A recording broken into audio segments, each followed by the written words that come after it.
এখানে তার কেন? তিনতলার ওয়ারিং এর কাজ কি এখনো শেষ হয় নাই? এই অল্প একটু কারেন্টের কাজ করতে কয়দিন লাগে? তোমার এগুলো চোখে পড়ে না?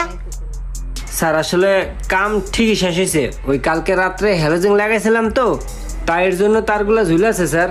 সমস্যা নাই, আমি কালকে সকালবেলায় সব লাগাই রাখবো না স্যার। আর করো, ওই 5 তলার ভাড়াটি আমাকে কমপ্লেন করছে, ওদের ওয়াশরুমের পানির প্রেসার কম, ওটা একটু ঠিক করে দিও। ঠিক আছে স্যার, ঠিক আছে। ঠিক আছে, চলো।